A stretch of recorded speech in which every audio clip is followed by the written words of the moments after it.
I hope you're enjoying your afternoon so far and you're enjoying the sunshine. So today's session, this is part of International Week, so you may have attended some of the other sessions during the week, and there are more sessions throughout the week all the way until Friday. So do look out for some of the other things that you can attend. And this is a very brief UK interviews session. So just to give you a bit of an overview, I'm going to take you through some of the really kind of key things to consider when you're going for interviews. And I'm going to slant it particularly for UK interviews, so that if there's any particular difference from UK and other countries, to focus on that. And I'll take you through all those various different kind of do's and don'ts and the practicalities of different types of interviews. There will be time for questions. So we've got 50%, half the time, so half an hour, I'll go through some of the key points. Then half an hour is all over to you. So you can ask as many questions as you want. I'm here completely for you. I want you to get as much as you can out of the session. If you are thinking of questions during the session and you're thinking, do you know what, I might forget that question, just pop it in the chat and we can pick that up as well afterwards. And we can take it from there. And what we'll do, one of my colleagues is on the line as well, and he's going to help field some of the questions and look at the chat. I'm going to try and make it a little bit interactive, because otherwise you might feel slightly presented at. And the main thing is that you can get as much as you can out of this session. Can I ask anyone on the call at the moment, so if you want to raise your virtual hand, how many of you have got interviews coming up in the next month or so?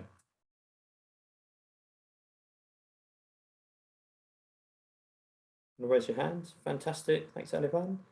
Brilliant. So we've got at least one person that's got an interview coming up. So I'll take you through all the details for interviews. And this is a really practical session.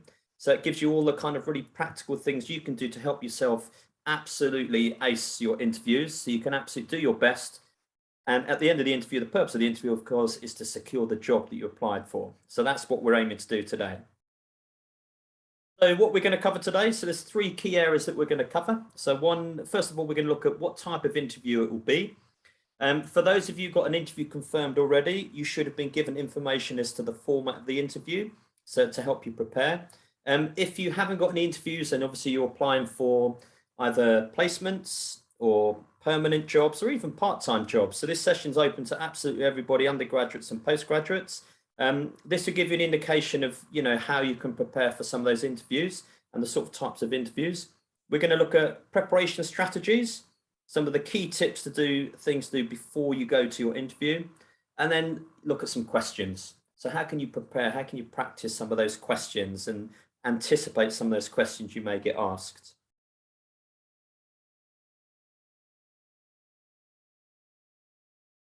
On to the types of interviews. So now all of us have slightly got used to the virtual environment, probably much more so than we would have done 2 or 3 years ago. So there's lots of different types of interviews that you can have. So there's the telephone interview, and much more common now is the online interview. So using platforms like we're on today, like Zoom, we are much more familiar with that. So I think one of the benefits of moving online is that we're well practiced in using all these virtual platforms. We use some of the technical issues that can crop up. We used to kind of login details, putting usernames and profile pictures, all those sorts of things, and some good etiquette. Skype is sometimes used, but we're seeing that used less and less now. And then there's other types of interviews. So there's pre-recorded. That's when you have to send in, obviously, your pre-recorded interview, and also face-to-face. And some of the pre-recorded interviews, often you'll be timed with those. So you might be given a question and given a certain amount of time to answer that question, and that gets loaded in and sent off to the recruiter. What we are finding now is there is a real move in terms of a hybrid. So aspects of face-to-face activity in the recruitment process, and also aspects of virtual. So we want you to be comfortable in both those scenarios and to practice in both those scenarios so you feel comfortable and also you feel confident to be yourself and to perform at your best. And then the different types of interviews. So really there's two main types of interview. First one is a one-to-one interview, and that's pretty self-explanatory. There's just one other person interviewing you. And then there's a panel interview. Now, some of you may find if you're going through to some certain types of jobs, usually the more senior it is, the more layers there are to the recruitment process. So you might find that you do a panel interview and there might be your hiring manager, there might be other colleagues within the business that you may be working alongside, and a representative from HR. That's often the usual format. There might be relevant stakeholders. So for example, when you go for a university job, they might have students on the panel as well as members of staff. So it slightly depends, but you should be informed beforehand what type of format to expect. And then there's the style. So is it a structured? Is it informal? Is it discussion? Is it almost like a fireside chat, almost like going out for having a quick coffee and with someone, and knowing that and how to prepare for that. And that's really, really useful. And again, that should be given clear instructions when you're sent the interview details. And then moving on to the types of questions. So you may or may not be familiar with these terms. This is very much recruitment terms, and I'll unpack these and explain this a little bit. So there's competency-based questions, strengths-based questions, or what we call traditional kind of CV format, where you ask the kind of traditional questions that you'd expect in any kind of interview as well. First of all, your online interviews. So many of the interviews, at least early stage interviews, are often done online. So we've got lots of tricks for helping and supporting you through this. Essentially, in your mind, treat it exactly the same as a face-to-face interview. So prepare as you would for a face-to-face interview. Dress appropriately as you would for a face-to-face interview. And there's some extra things you need to think about. So consider what you have in the background. There's lots of virtual backgrounds. Obviously, you can add your own virtual background if there's not a template that you particularly like. Getting the lighting right. I don't really need to probably dwell on that too much because we've all had to slightly get used to that in the last 2 years. And then there's 5 real things that will help you, your top tips for how you really ace those interviews in terms of online. So the first part would be to look at your tech. So making sure that you've logged in a little bit early. So for example, when we do sessions in the PDC, we always meet 10 minutes, 15 minutes beforehand, and just make sure that we can share our screen, the connection's good, the lighting's good, I can actually connect the link, the password's right, all those practical things. So just arriving a bit earlier, a bit like if you're arriving face-to-face to an interview, you'll check the route, you'd arrive a little bit early because there might be a tube delay or a bus delay. And just check through all those details. And then get your details down. So just thinking about, what goes in the background, as I mentioned, what are you going to wear? Have you got something to write with to make some notes as well? Have you got that bit of paper with the questions that you'd like to ask after the interview? And you can just use it as a prompt. And I think there's lots of benefits to, a virtual interview from that perspective, because you can keep that all out of the sight of the camera. Prepare your paperwork. So you might have with you the job description on the side. You might have a little bit of key points of notes that you've made in terms of preparing for interview. You might have some key points on the organization, the research you've done. So just having all of that to hand. And then remember, you're not alone. So often, if you aim to put yourselves in the shoes of an interviewer, often the interviewers are just as kind of having to grapple with all the things you're grappling with, have we got the right people? Is everyone going to turn up on time on the interview panel? Is the technology going to work? Has the company had some problems with Wi-Fi in the last couple of days? So remember, what you're experiencing is probably exactly the same as what the interview panel is experiencing from their side. And finally, you want to deliver your best possible self at the interview. So focus on the positives. Be positive, project that, and draw out the positiveness. If you've got an interview for 45 minutes or an hour, that's such a short space of time to highlight why you are the best candidate and give some really good context and examples as to why you're the best candidate. And then let's move on to preparation. So for those of you that got an interview coming up, and even if you haven't got an interview coming up, all these practical skills will help you. And this would be the same in the UK as it would be overseas as well. But put yourselves in the shoes of the employer. All of you have probably are likely potentially to have been on a recruitment panel, but fairly shortly, you'll all be recruiting. And you'll be aiming to recruit good people into the organization you work for. You'll soon probably have some management responsibility for many of you as well. So put yourselves in those shoes. So, fast track to 2 or 3, 4, 5 years down in your career and you're recruiting for your team. What are you looking for? What makes a good candidate stand out? If you make the time to see 5 people that day, how are you going to impress that interview panel? And think about the things that you would look for in that candidate and reflect that in how you prepare for your interview. So first of all, you need to be able to do the skills for the job. So what are those skills? So those skills are identified on the job description. So look at those skills and think about those skills and think about some evidence around how you've demonstrated those skills. Why would the employer choose you? What is unique about you compared to the 10, 20, 30, 40, 50 other people that have applied? And think about how you can stand out from the crowd. When you go into interview, one really good way to feel really positive is to think, actually, you've been shortlisted. You've been one of many, many applicants often to narrow down to the next stage and you're through to interview. So already the employer likes you. So you're onto a really positive step there. The next step is obviously the interview and how you perform at that particular event. So think about what will make you stand out.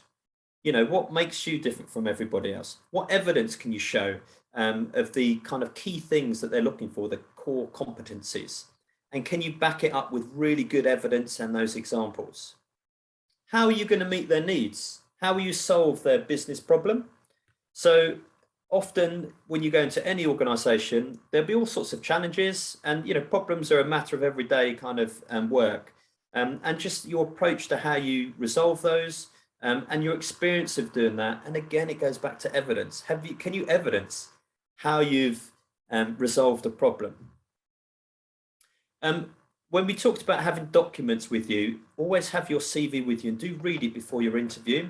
So a good interviewer will have your CV in front of them and your application, and they'll scan through that. And if something stands out, they'll ask some questions about it. And that's your opportunity, obviously, to shine. And it might be a slight curveball question. It might be something about your interests, and the panel member's got a similar interest in maybe sport or music or something. But just make sure that what you've put in your CV, you can answer questions on. So if you've elaborated slightly, just be mindful of that you're able to speak about whatever you've put on your CV. And often we don't read our CV once we've sent it in for some time. So have that before your interview. Just read through, just remind yourself what you have put on there, because it might be something from 3 or 4 years ago that you need to jog your memory a little bit just to be able to clearly explain during your interview. Do you understand the job? So this is your opportunity to demonstrate to the employer that you've fully read the job description, you've got a good grasp of what the job is. And if you want to go a little bit extra mile and help your preparation, you can often contact the recruiter beforehand and have an informal conversation. And that puts you in the mind of the recruiter, and that gives you a chance just to get a feel for what they're looking for. And also it's a matching process to know that that is something that you want and it's something that they want as well. And then finally, the fit. Every organization is its own kind of mini kind of world. Will you fit into the culture, the team, the organization itself? And is that something you want? Is that something the employer wants? And can you demonstrate that during the interview? Okay, so how do we do this?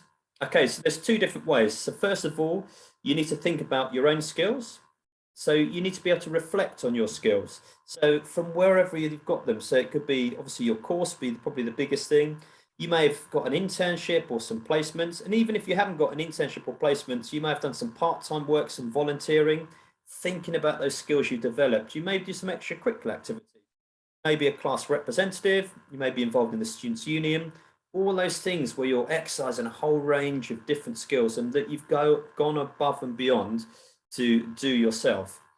And then recording the evidence as well. So not only research your skills, but identify what those skills are. And again, make some notes and some bullet points, evidence in that. And then the idea is that on the other side of the hat, you're researching what the employer is looking for. So what are the employer requirements, and also the organization, and research that job description. And then you have that match. It goes down almost into that funnel.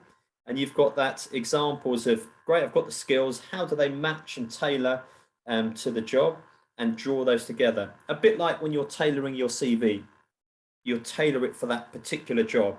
And as you're probably aware, as a recruiter, as an employer, you can tell quite quickly if your CV is just a generic CV that's been sent to lots of different people.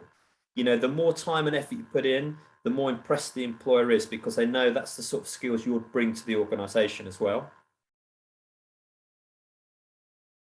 So research your requirements. So how do we research your requirements? They can be explicit or implicit requirements. So look at the organization, and don't just look at the website for 5 minutes.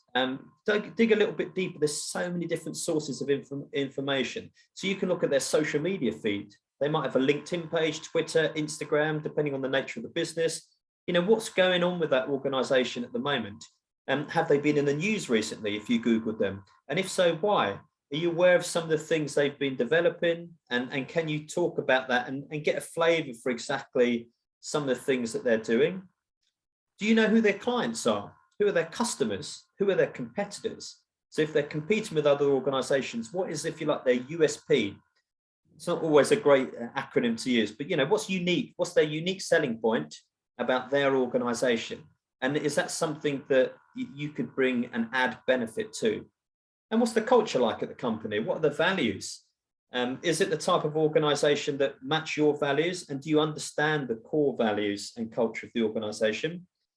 And then you can get lots of information on the company itself. So you can get their latest financial news, their sales, are they launching new products? They might have spent the last 2 or 3 years in research and development about to launch a huge product.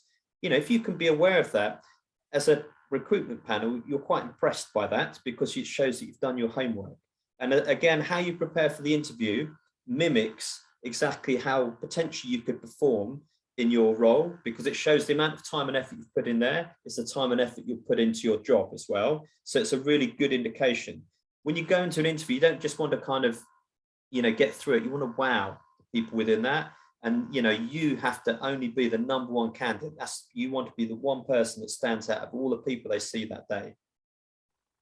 And then what are the major strengths and challenges? The organization will have some really good things about it. It's a real strength, but they'll also have those challenges. How are they overcoming those challenges? What are the challenges?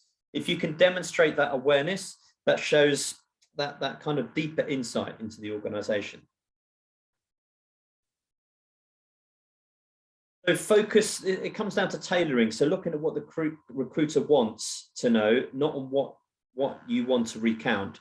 So in terms of good interviews and bad interviews, one of the things I've picked up on being on interview panels, and haven't been on interview panels for probably the last sort of 15 years or so, that sometimes what makes a good person stand out is that they've tailored everything, and what they're reflecting back relates to the specific job description, and evidence is provided as well. So do keep in mind the job description. Always keep on track. That should be, if you like, your guiding rail tracks to keep on in terms of what to talk about. And if you find you're going a little bit off tangent and talking about other things, bring yourself back in terms of, what are they looking for in that particular job role? Don't talk about a skill that is not important for that particular role. And then crucially, what makes the best answers an interview question is providing that evidence. Given an example of how you've demonstrated those skills and how you have made an impact. And when I say you, I do mean specifically you. There can be a tendency in interviews to use the term we, and we means that you weren't fully responsible. It was a combined effort. And actually they're interested in what you can contribute to the organization. You're the person being interviewed, not anyone else in a group that you've been in. So just think about that. And a really good way around preparation is just on potential questions. We're going to come on to what some of those potential questions are. Is jot down some bullet point answers of examples. It doesn't have to be fully detailed, just an example where you can draw on where you've developed those skills. And again, it doesn't have to be a big fancy 1-year placement or internship. It could be from your extracurricular activities. It could be from activities done on your course. It could be volunteering activities, anything that you can draw it on. That all goes to demonstrate, are you that well-rounded person they're looking for, that've got the skills and the motivation to do the job? This is one suggestion. You can look at kind of doing a bullet point and evidence. So you can do the skills required and the evidence, and that matches the two together. That's really nice. That, if you like, gives you a bank of things to draw on when you're answering those questions as well. And of course, practice. Once you've written that down, you just need to do a little bit of practice, ease out and to fine tune how you answer those questions and provide that evidence and articulate it in a really nice, succinct way. I'm hoping some of you may have come across this before, maybe all of you have come across it before, but something to give you structure to your answers. It's really useful to do this, is use the STAR technique. So if you've been asked to give an example of, I don't know, when you've demonstrated teamwork, when you've overcome a specific challenge, and you need to use an example, if you use this methodology, this is really, really nice way to just to structure your answer and prevent you just going off tangent.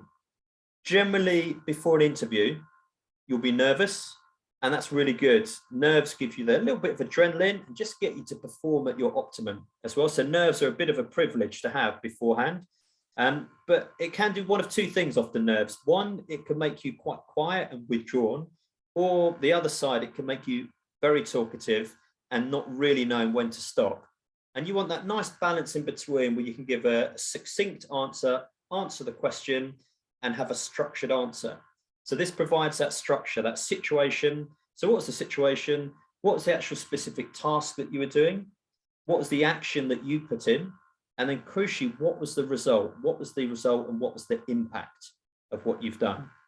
So really good one to use. So I would definitely recommend using that because it just adds structure to your answers. And when you hear someone give a good example of an interview, and there's lots of resources I can talk a little bit later about, and where you can go to hear an example of good answer and an example of a not good answer, you'll notice that they use this structure to structure their answers.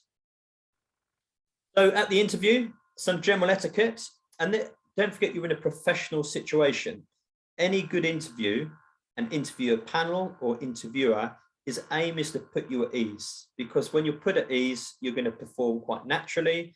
And we want to, if you're going to employ somebody, you want to know who it is you're employing. You don't want a kind of big performance and then they come in and there's someone completely different.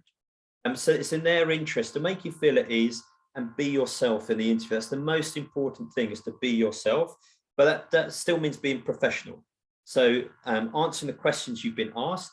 And if you're not entirely sure of the question, just seek clarification. Either ask if they can repeat it or just clarify what they're asking you to do. Because there are good interview questions and there are some quite poor interview questions. So, you know, not necessarily the interview panel have the best possible questions there.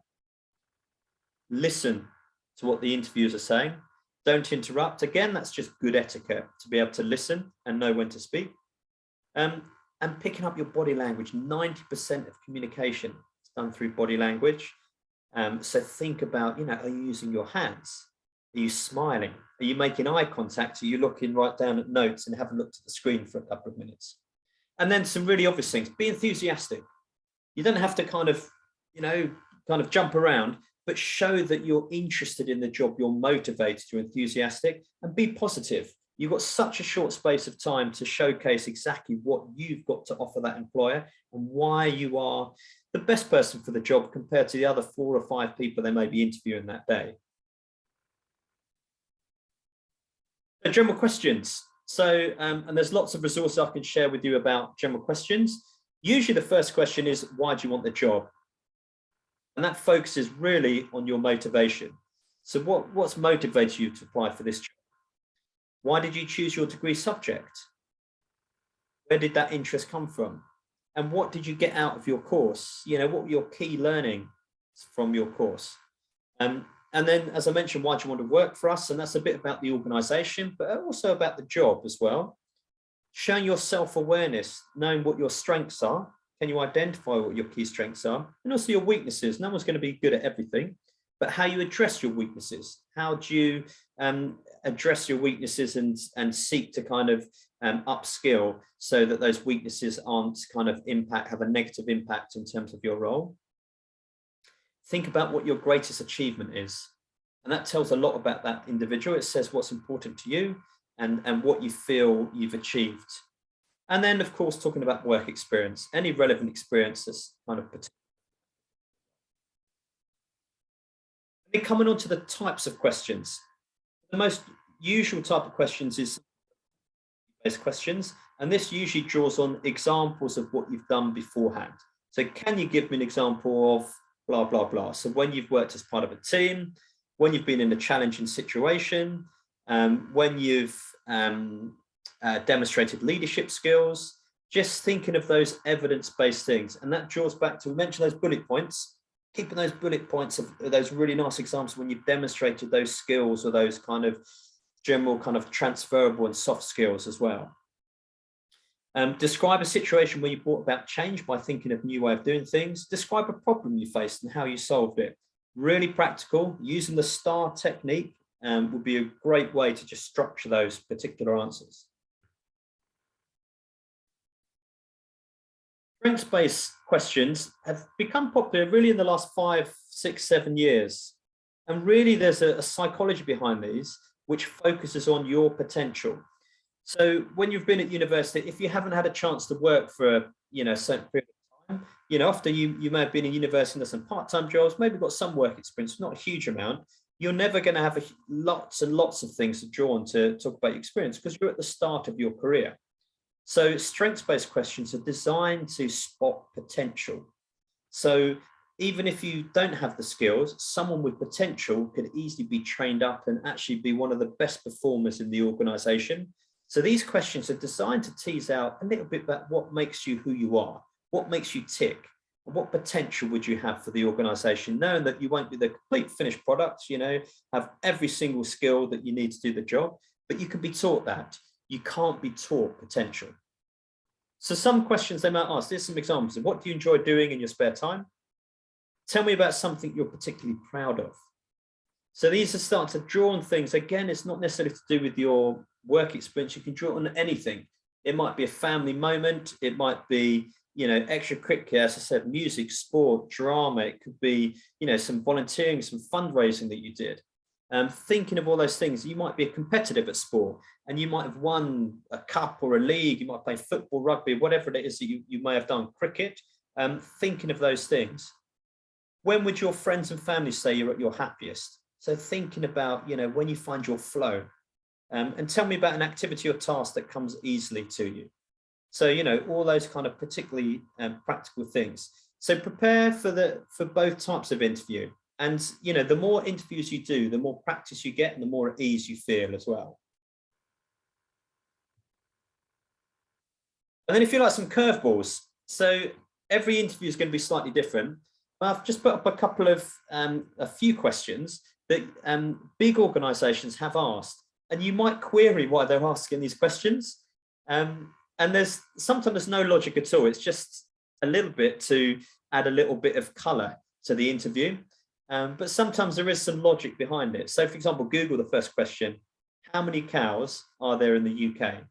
Does that require a certain amount of logic in terms of how will you guesstimate different things? And what song best describes your work ethic?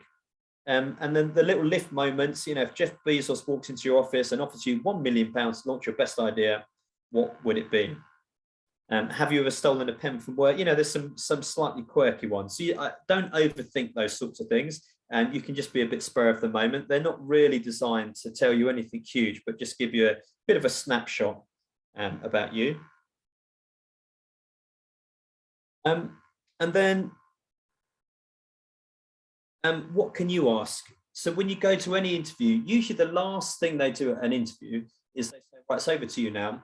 Would you like to ask? And then it's down to you. So I would suggest having some pre-prepared questions. But questions are quite interesting because they show how much research you've done into the organization. If you ask a really obvious question, then it's quite clear that, for example, if it clearly says on the job description there's some travel involved, you can say, well, is there going to be some travel involved? And you've clearly kind of not fully read the job description, but think quite carefully about, what are you looking for? It's a matching process. So, do you offer a certain amount of training? Do you offer accredited professional training that I can, as I progress through my career? What specific projects might I be doing? How many people in the team? And are there any changes planned for the immediate future? And there's always one that you can ask. And if they don't tell you this already, is how, when would we expect to hear the outcome of the interview? And just go in with a few questions. You can write those down. And so either face-to-face, if you're in a face-to-face interview, people have written them down on paper and you can just get, actually, I've just got 2 or 3 questions. I've just written them down. And you can ask a few. Usually 2 or 3 questions is fine. You don't really need to, I wouldn't go too much more than 2 or 3 questions because generally they haven't allocated any more time for questions than that.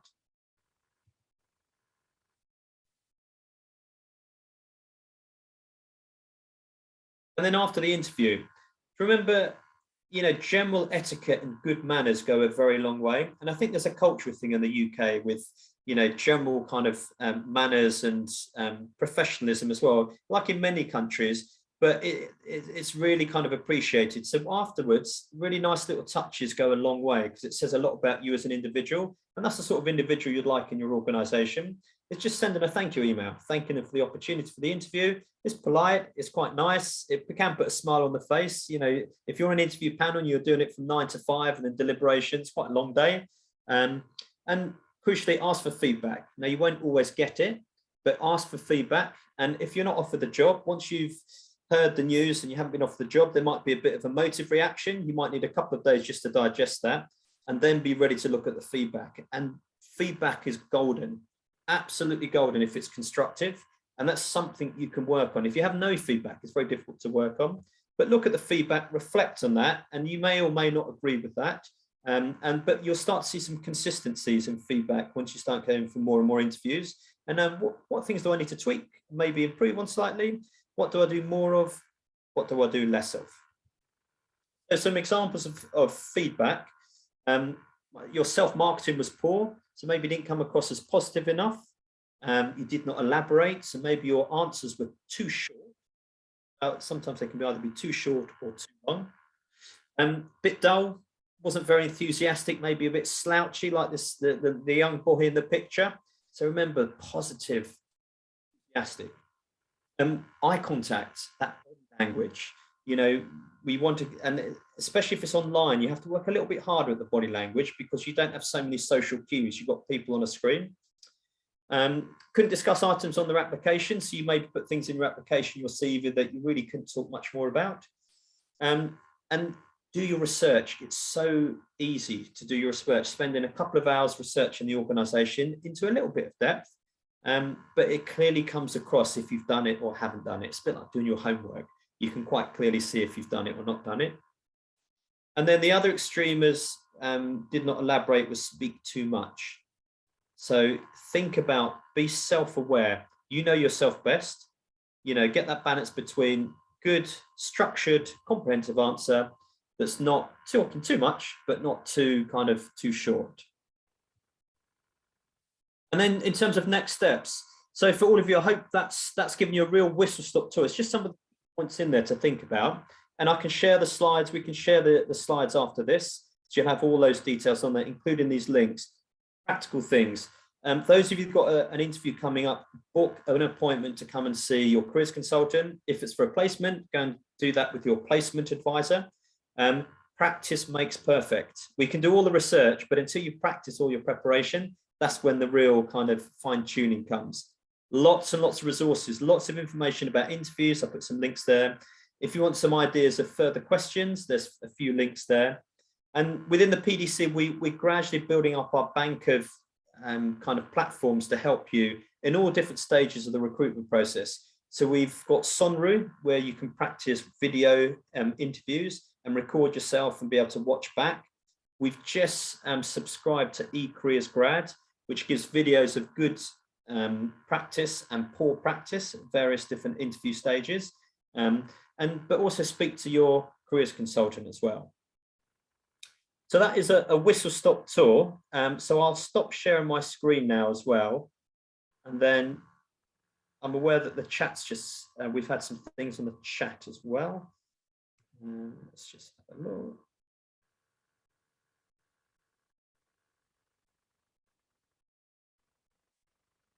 Hey John, so yeah, the first one is let's take a look. Someone's asked once they had to use a recruiting platform called HireView, which included gamification. Does this happen in the UK?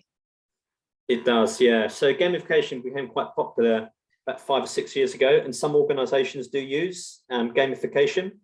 If you've got questions about that, do come and see us, because that's the way of, and you've probably, it sounds like you've experienced this, of making the recruitment process a bit more engaging. But there is a certain amount of preparation that you can do for that. And there are some large companies that provide the gamification for the recruiters. So anything like that, generally it's bigger companies that use that. And it was a trend. Some companies still use it. It's not used widely, but it can be used in the UK. So if you want to find out a bit more about that, come and see us in the careers department. We can take you through some of the details.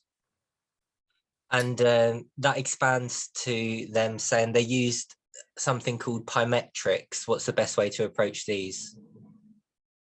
Yeah, I haven't come across Pymetrics, but there'll be lots of different platforms that they use. So, for example, Deloitte started to use gamification for some of their recruitment process.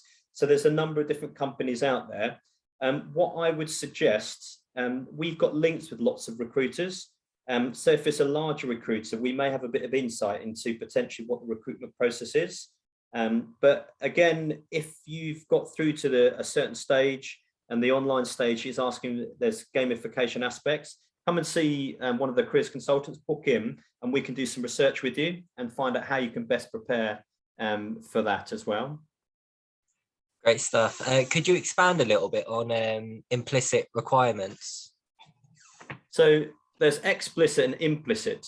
So I'll leave my slides off. So implicit is more of those implied things within the role. So that's gauging your understanding of the job role. So explicit would be very specific things. Maybe you need to be able to do coding, for example. You might have some specific professional skills, but implicit skills are some of the more softer, we say, transferable skills.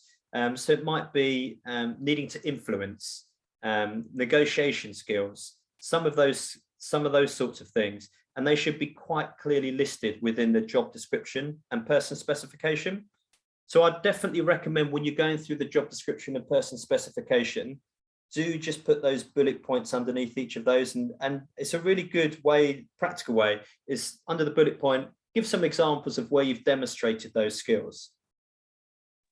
Great stuff. So someone's asked about using STAR. So I think that's where can they find a list of sort of like competency questions? Yeah, so on that last slide, we'll share the slides as well. So that's Alifa. So we'll share the slides. So we've got some really good resources. You saw on that last slide some really good questions. So when you're going for your interview, I know you mentioned that you had your interview already coming up. That'll give you some practice questions, and then actually you can use that as a template. You could even go into Sonru if it's a virtual interview and practice those on the video kind of recording system. And then you can watch that back and say, actually, what would I change? How would I tweak that? Am I using my STAR technique as well? Great stuff. And yeah, just to reiterate what John's saying, and the slides will be shared around. So if you want to access the links, don't worry, they'll get to you.